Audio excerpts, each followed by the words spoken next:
dukomere muri Kristo. Haleluya. Nimukomere bana b'Imana, turi kuwa gatatu w'icyumweru cya gatatu cya Adventi, tariki 13 Ukuboza 2020. Isomo rya mbere ryo mu gitabo cy'umuhanuzi Izayi, umutwe wa 45, umurongo wa 6 kugeza ku 8, n'umurongo wa 18, umurongo wa 21 kugeza ku 25. Ni njye Uhoraho, nta wundi ubaho, mbeshaho urumuri, nkarema umwijima, ntanga amahirwe, ngateza n'amakuba. Ni njye Uhoraho ukora ibyo byose. Ijuru niritonyange nk'ikime, ibicu bigusha ubutabera, isi nibumbuke maze umukiro usagambe, ubutabera buhere ko buba umumero.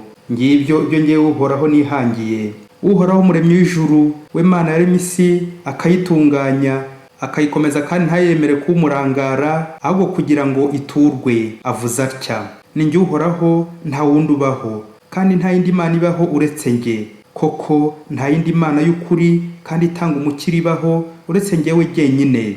Ngaho nimungarukire maze mubone gukizwa, mwebwe mwese abatuye mu mpera z'isi, kuko ari njye Mana, akaba nta yindi baho. Njyewe ubwanjye narabirahiriye, n'ibiturutse mu kanwa kanjye ni ukuri, ijambo ryanjye ntirivuguruzwa. Icyitwa ivi cyose kizamfukamira, n'icyitwa ururimi cyose kinyirahire kiti, ubutabera n'ububasha n'iby'Uhoraho wenyine.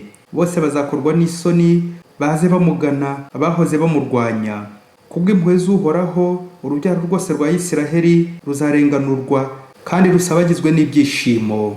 Iryo ni ijambo ry'Imana. Zaburi ni ya 85.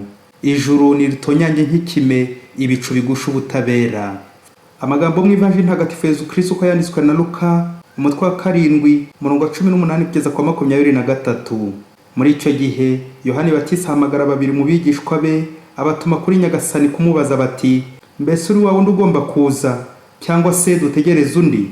Abo bantu basanga Yezu, baramubwira bati: Yohani Batisa yakudutumyeho ngo, mbese ni wowe wa wundi ugomba kuza, cyangwa se dutegereze undi? Ubwo Yezu akaba arakiza abarwayi benshi n'abamugaye n'abahanzweho na roho mbi, agahumura n'impumyi nyinshi. Nuko arabasubiza ati: nimugende mubwire Yohani ibyo mwabonye n'ibyo mwumvise. Dore impumyi zirahumuka, abacumbagira bakagenda, ababembe barahumanurwa, ibipfamatwi birumva, abapfuye barazuka, n'abakene barabwirwa inkuru nziza. Kandi hahirwa utazatsitara ku mpamvu yanjye. Iyo ni Ivanjili ntagatifu. Bana b'Imana, nimukomere kandi mwihangane mutwaze. Muri iyi si hari ibibazo byinshi byaburiwe ibisubizo, indwara nyinshi zidakira, ibyago byinshi biza bitwituraho nta ruhare tubigizemo. Kwihangana ugakomera ku Mana imwe rukumbi, ukayiringira yonyine, ni umuti w'ibibazo byinshi twibaza. Umunsi umwe urugo rw'abakristo rwagiye ku mujyanama w'oroho, ubwo bari bamaze imyaka 20 barabuze urubyaro, bageze kure bajya bibaza icyo Imana yabahoye, kandi abandi babyeyi babyara bagaheka. Ubwo bari barivuje mu bitaro byinshi biranga, bakora imyiherero na za noveni biranga. Noneho by'agahinda bakajya babona abana b'imfubyi n'abandi b'abakene baza babagana, bagakunda kwibera iwabo. Aba babyeyi bakagira bati: ariko nubwo tubarera, duhora dusaba Imana ko natwe yaduha umwana mu maraso yacu bwite. Gusa nubwo twagize ukwiyeba gukabije muri twe, twafashe umugambi ko ntawe uzaca inyuma undi, kandi imyaka yose tumaze twabigezeho. Gusa twibaza icyo Imana twebwe yaduhoye, kwiha abandi kandi b'abapagani, twebwe tukibaza ibyaha twakoze ku buryo itatubabarira. None rero mbere yuko tujya mu bapfumu, niho baturangiye ko byakemuka kandi vuba vuba. Nk'umujyanama wacu wakomeje kuduherekeza kugeza ubu, tuje kubikumenyesha ko tugiye mu bapfumu. Padiri arababwira ati: mwe muretse kugenda mu bapfumu, mbanze mbasomera amasomo y'uyu munsi wo kuwa gatatu w'icyumweru cya Adventi. Bibiliya ni kamarampaka, ni igisubizo cy'ibibazo byinshi. Byumvikane ku bagira umwanya wo kumva icyo Imana ivuga, barasubizwa. Hari ubwoko butatu bw'ingenzi bw'imyemerere mu iyobokamana, 3 sortes de croyances. Les monothéistes niba abandi bemera Imana imwe rukumbi. Polythéistes ni abantu bemera Imana nyinshi. Hagati ya monothéiste na polythéiste hari enothéiste, ni abantu bafite Imana nyinshi ariko muri zo bakagira imwe bemera. Aha rero niho abantu benshi duherereye, gushaka kwikubira Imana. Imana yanjye, Imana yacu, Imana y'Abayisiraheli, Mana yanjye nkora iki? Mana yacu, Mana yanjye kucyo ntererana, n'ibindi byinshi. Isomo rya mbere ry'uyu munsi riradushishikariza monotheisme, ni Imana imwe rukumbi, Imana ya bose, ikunda bose. Rero nta kuyikubira cyangwa ngo wumve ko wowe yakwibagiwe.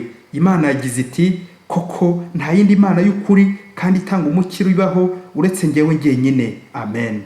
Gushakira mu bapfumu ni ukuhoka ku bigirwamana, polytheisme, no kwivovotera iyo Mana wibwira ko ari iyawe, ngo none ntiyumvise akabaro kanyu ngo namwe biteho, ahubwo igakomeza kwita ku bandi, mwebwe ikabibagirwa. Uko rero ni ugushaka kugwa muri henotheisme. Rero ikiruta byose ni ugushinga imizi mu Mana, monotheisme, ikaba ari ibagenera igisubizo aho kugenda ku marangamutima yanyu mwohoka mu bapfumu. Musijyaho. Mu ivanjiri ya none turumva Yohani Batista ufunzwe yatangiye gushidikanya. Twibike ukuntu Abayisiraheli, umuryango w'Imana wari utegereje Mesiya, bumvaga ko Mesiya azaza nk'umwami ukomeye uje kubatsindira abanzi babo akabahorera, bakigarura amahanga, umwami uzabazanira amashaba, uzazana intsinzi, agatsemba abagome babo bose n'abagira nabi bose. Yohani Batista rero nk'Umuyisiraheli we yabaye umuhanuzi n'integuza ya Mesiya, wa wundi ujya mu butayu akigomwa, agasenga, agahindura abantu, akabatiza, wavugishije ukuri agacyaha icyaha.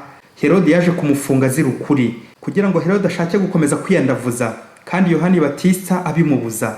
None Yohani Batista arafunzwe azira akarengane, agezemo uburoko buramuriye, yasumbirijwe pe, akeneye umuhumuriza. Buriya ntihabuze amajwi mu bagiye baza bamusura b'Abayahudi, bamwe bakamushinyagurira, abandi bakamuseka bamushotora bati aha, none se kuki Yezu atagutabaye? Si mwene wanyu, mubyara wawe? Ntiwamuhanuye ukamuteguriza, ukageza no kutwita inyoko z'impiri? None se uwo Mesiya wawe ntari kwidegembya umunyururu wo kurya? Ngaho nagutabare turebe niba ari we koko. Buriya ntihabura n'abandi bakomezaga bagenda bamusonga bati kugeza ubu byo wemeye, ibyo wavuze kuri we ni ibinyoma. Nawe rero urabona ko waruhiye ubusa, uriya Yezu ntabwo ari we Mesiya. Iyo akiza kuba ari we Mesiya yari kugufunguza akica Herodi. Birumvikana ko Yohani yarushagaho gucika intege, nawe rero atangira kwibaza iby'uwo Mesiya. Nibwo atumye kuri Yezu ati mbese uri wa wundi ugomba kuza cyangwa dutegereze undi? Uri nka Yezu ugomba gusubiza Yohani Batista, wabigenza ute? Herodi nubwo ari umugome ni uwa Yezu. Yohani Batista nawe ni intungane ya Yezu. Ari umugira nabi, ari umugira neza, bose ni aba Yezu. Yezu se yihekure yihorere? Nawe afungishe Herodi cyangwa mwicishe? Oya, tekereza nawe Imana iramutse ihorera, ninde warokoka muri twe? Mugabo, umugore yajya kuruma amazuru ugahita usaba Imana ko yamuca umutwe? Inshuti yawe yakugambanira ngo ubwo Imana igahita yikuraho, ubwo nawe ejo wahemuka Imana igahita ikurimbura, yihorera kuri uwo wahemukiye? Bavandimwe, Imana ntabwo ari iy'amarangamutima, ntabwo Yesu aje guhora no kwihimura. Twese turi abana be, ariko by'akarusho buri wese akaba umwihariko wa Nyagasani. Iyo tugeze mu bibazo biremereye byaturenze, byatuvunnye, uburwayi budakira, ibigeragezo birambye, kubura urubyaro, dutangira kwiheba, tukumva ko Imana dutabara nk'uko tubishaka. Ariko rwose bavandimwe, Imana ntabwo ikora kimuntu. Icyo gihe twaba twarashize twese. Igisubizo Yezu atanze kuri Yohani kimuhumuriza ko Imana iri gukora. Birumvikana nta na rimwe Imana ibisinziriye. Yewe nubwo twibwira ko ibicecetse imbere y'akarengane kacu, y'agahinda y'abaturenganya, yo ibiri gukora buri gihe. Mu bikorwa byinshi Yezu ari gukora, reka tugaruke kuri bibiri bya nyuma bikubiyemo ibyishimo Yohana azagira, bitari ibyishimo by'isi. Abakene barigishwa inkuru nziza, gukenera Imana, kugira inyota y'Imana, ushakashaka Imana, kubana n'Imana, ibyo byishimo birambye. Ikindi, abapfuye barazuka. Yezu yatsinze urupfu. Ni nkaho Yezu abwiye Yohana ati uwo mubabaro w'ubwo buroko uriho, humura, komera. Uwo mubabaro ugambiriye guhesha Imana icyubahiro. Ubwo mubabaro uriho ntubukwepe, kuko nibwo buzakuviramo ibyishimo birambye by'umunezero mu ijuru. Yohani Batista yarahumurijwe, yemeye igisubizo Yezu yamuhaye, kandi cyiza kizamushimisha mu buzima bwo hakurya. N'ikimenyimenyi ntiyashize kabiri babamuciye umutwe, nuko ahorwa Imana. Ngibyo ibyishimo birambye. Namwe rero mu rugo rwanyu nubwo musumbirijwe n'ibyago, muzirikane kuri abantu batatu Imana ikorera ibitangaza. Abambere Imana ikorera ibitangaza kugira ngo bongere ukwemera, bakurizeho kumenya Imana. Aba kabiri ni ibitangaza bikorerwa batemera. Imana ikaba yabaha urubyaro wenda kugira ngo bataziyahura mu bibazo byabarenze cyangwa bajye mu bapfumu kuko kwihangana bitabashobokera. Abo se niyo mwafatiraho urugero. Aba gatatu ni les témoins, abahamya, intwari, babandi bahura n'ibitotezo n'ibigeragezo, iyo bakanitwara neza, intungane. Ariko ubuzima bwabo Imana ikabukoresha ngo yigarure abantu benshi. Abihaye Imana, abihangana, abahowe Imana, abarezi, abantu bitangira abandi, abakamena amaraso bihanganira ibisebo, ibitotezo, ariko bakarokora imbaga nyamwinshi. Ubwo n'ubutwari. Ya mvugo y'ikinyarwanda igira iti uburere buruta ubuvuke. Hari abo Imana iha impano yo kubyara n'abandi ikabaha iyo kurera, cyangwa byombi ikabibahera icyarimwe. Uzabona bihaye Imana abandi b'umutima mwiza barera ariko batarabyaye ku mubiri. Kugundira amasano y'umubiri paka ngo mubone uwo mwibyariye ngo niyo muzarera ni uburyo bw'ubuhakanyi. Uramutse witaye gusa kuwo wabyaye, uwo mufitanye amasano gusa, uko no gucumbagira mu bukristo n'ubuhakanyi. Imana namwe ishobora kuba yarabahisemo ngo mube ababyeyi b'imbaga nyamwinshi. Intwari ishira ishinjagira. Yohani Batista kuba agiye gucibwa umutwe si uko Yesu amwanze cyangwa atari kumutabara, ahubwo no kugira aho bidusigira isomo dushobore kwigiraho ko intwari itiberaho ubwayo, ahubwo kwigisha no kurengera abasigaye, abatagatifu, abahowe Imana benshi. Ni impano y'Imana itari yo kwikunda no kwireba, ahubwo kurengera benshi. Yesu kuba yari umwana w'Imana bakamwica ntabwo ari uko yari yakoze ibyaha. Yashobora no gutsemba abanzi be cyangwa ntiyemere ko bamwica, ariko yarabyemeye kubera twebwe bari inyuma. Nguko gutikanyiza, kutikubira, kutiyerekezaho no gutigundira, aho mukamenya ko mubereyeho abandi. Imana yabahisemo ngo murerere abandi. Iyo ni impano ikomeye mufite idahabwa benshi. Mwishaka kuyiburizamo mwigerekaho imivumo y'abapfumu. Erega Imana ntimuyirusha ubwenge, ntiyobeye ko babatoteza babashinyagurira ngo kuki mutabyara. Ariko nimuhumure, Imana ibafiteho umugambi mwiza ngo muyifashe muyirerere, mwakire izo mfubyi n'abo baciye bugufi baza babagana, kuko baza mu ishusho ya Yezu. Yezu dutegereje kuri Noheli niwo mwana wanyu, niwe uza muri abo bana murera baciye bugufi. Ese aho kwirerera naho kurerera Imana mwahita mwiki? Nuko rwa rugo nyuma yo kumva inama z'ihumure bafata icyemezo cyo guhamya ibirindiro mu Mana no gukora ugushaka kwayo aho gukora ukwabo.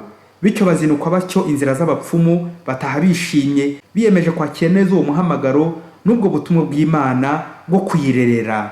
Bana b'Imana nimukomere. Nugira ibyago ntibigende neza uko ubyifuza, ntubone umugabo cyangwa umugore, ntubone ubukire, ntubone urubyaro kandi urwifuza, ntubone ibisubizo uko ubyifuza, humura, ihangane, komera, ukomeze kuba indahemuka n'umunyakuri nka Yohani Batista.